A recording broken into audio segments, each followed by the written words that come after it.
Better. Better.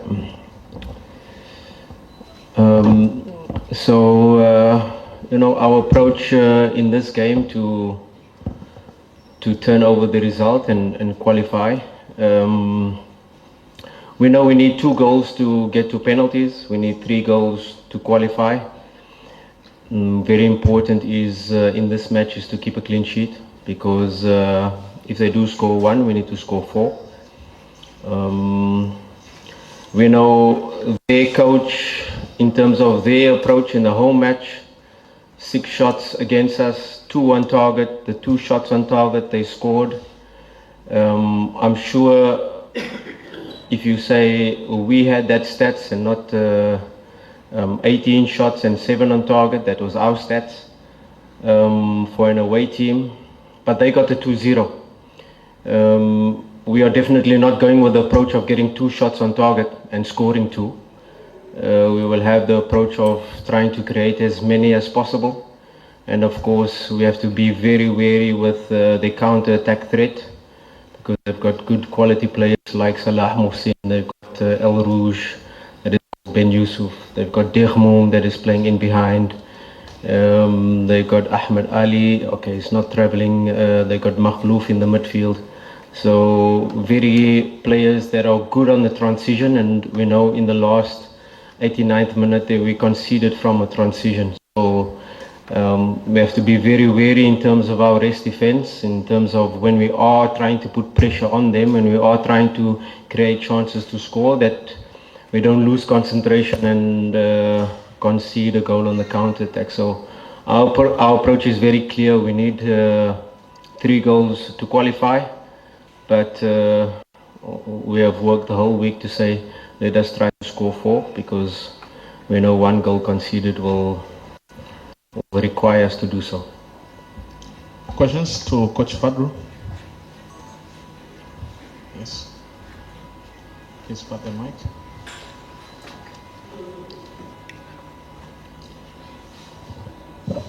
Thank you so much, Coach. I'm Nazare Tupete from TBC. My question is, the same mistakes in the several games. I could refer the game of the counter-attack of last minutes, I could say, in Ismailia. Is it the same, the way you consider the goal against Azam FC, against in Africans in Community Shield? I see the same mistake, that when the team is going to attack, the counter-attack is near to be is near to be the mistake for your team. What is a key role that you are going to play against the team that you do expect with the same wingers as Mido, as you named Ahmed Ali, as you named Mahmoud, in a counter-attacks are so good? What do you think is going to be so special about that? Thank you. Yeah, I think the Azam game is slightly different, because Azam game we scored the 2-1, and now we were holding on to keep the result. So it wasn't really a counter attack. It was more Faitoto with his brilliance, finding a runner, Zidane in behind, outside to inside movement that caught us, and not really a counter attack. I think we've been very good in terms of stopping counter attacks, because in the league we face low blocks every week. In the league, most of the game plans we face is trying to hit us on the counter-attack, and in the league a lot of teams are sometimes looking at us and saying, hey, our centre-backs are not on the halfway line, they're even further up into the opponent's half, and that is very key in terms of how we attack. And how we attack is very important as to how we're going to defend. So everything is interrelated, that if we attack with, let's say for instance, both fullbacks high up, both midfielders pushing on, and now they are leaving 3-4 players in rest attack. We lose the ball, or we cross the ball in and it falls to their players. Suddenly we faced with a 4 versus 2 or 5 versus 2. So that is really important as to when we are making these passes, that we are staying close together, that not both fullbacks are up high and wide at the same time, especially if the ball is shifted to one side. So we can always keep our structures really good, and at the same time, when we create these moments, we can put numbers in the box. Our counter pressing has been one of our strengths. That first 5-6 seconds after losing the ball is clear, but of course This is a team that has big strikers, so they launch that first ball into Salah Mohsin, he lays it off, and then now there's a counter attack being faced. And also, if you analyze our second goal that we conceded, it was a long ball that they kicked from their goalkeeper. We cleared the ball, and maybe one of our defenders shouldn't have gone, and then that created a situation, probably offside as well, but VAR seemed to fall in the favor of Al-Masry on all occasions. So we didn't really get caught on the counter attack, but it was quite surprising that we were the dominant team, forcing them to play in a low block at home. So a really good performance, a lot of analysis and take out in terms of how we can attack better, how can we stop these counter attacks, and what approach are they going to come, because if you take I don't think it was their plan to sit in a low block, because they came to press us high. Even if you just talk about two of our goal kicks where they came to press us high with three players, and from the goal kick we're able to create 1-against-1 with Mpanzu, and the other 1-against-1 on the left hand side versus the centre back. So I don't think it was their plan to sit in a low block, but I think in this match there's definitely a plan to be a little bit deeper and then try to catch us on the counter. Yes. Okay, my name is Mindenda from Fata TV. Coach, I would like to know, as you said that you're going to try to create as many chances as you can. As you said also, you created almost 18 chances in Egypt with 8 shot on target, I remember. And today you said that you're going to create chances. Do you think there is a need for you to have double strikers, or thinking maybe you're going to start with Dese Mukwala? Because the number for goal contribution in the domestic league is almost equal. Yeah, the two strikers is definitely a possibility, because they play with 3 defenders, they play with 3 centre backs, and if we look at the last match where Ateba was a lot of the time isolated with a vertical pass into him, and he had the defender marking him and the 2 other centre backs that really closed him down, and he was a little bit isolated. So it's just in relation to which players we want to affect on the last line.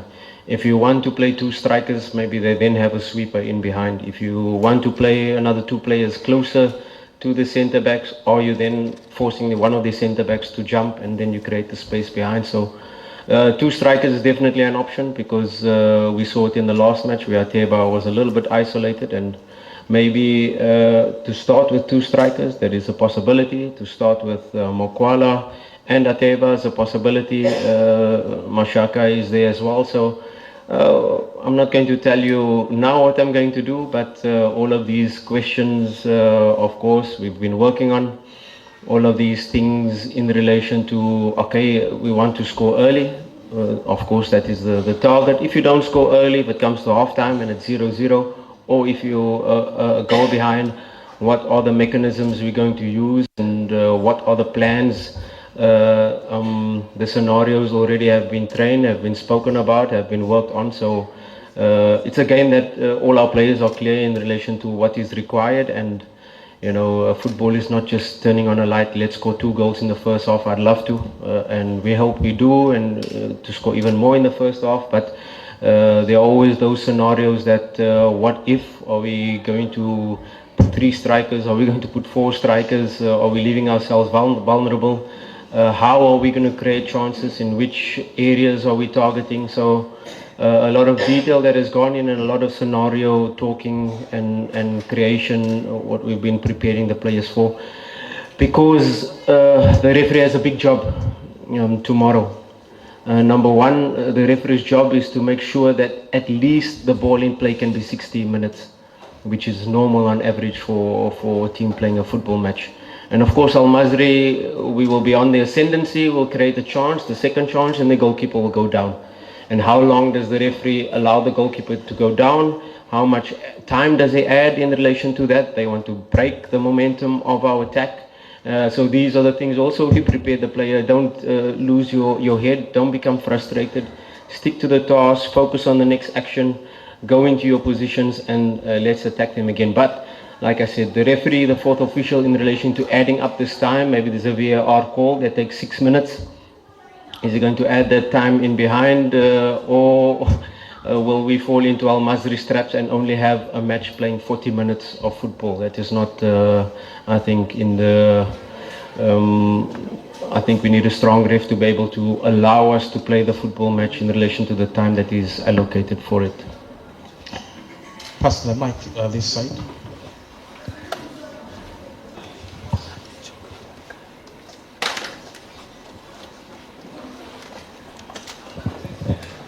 Well, my name is Peter from PMTV.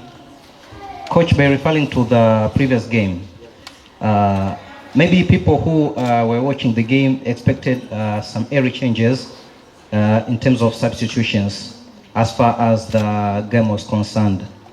But we didn't see that happen.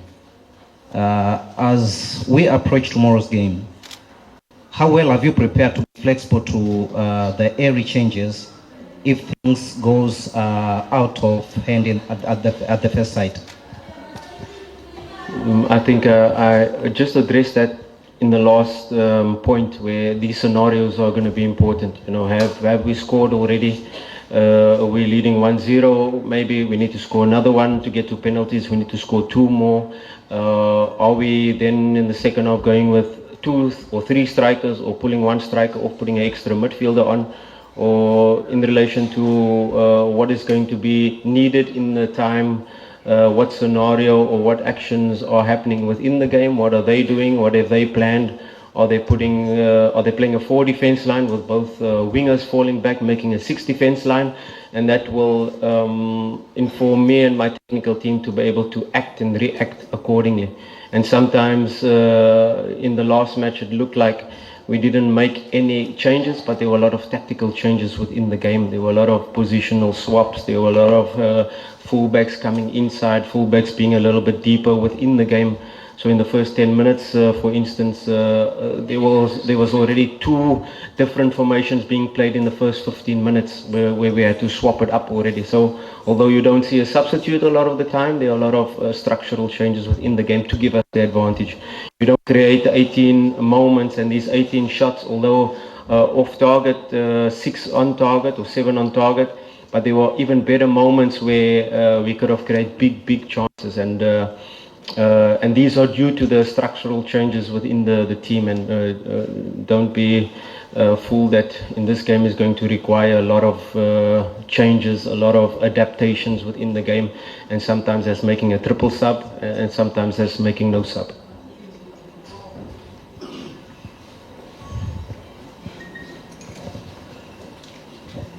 Okay, thank you, Coach.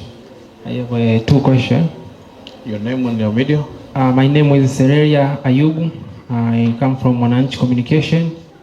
The first question is, Simba created several promising chances in the first leg at Egypt, but he struggled to convert them into goals.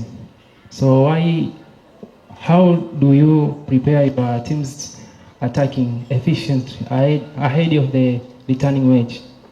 And the second question is, if Simba fails to overturn the deficit on tomorrow, did you take full responsibility?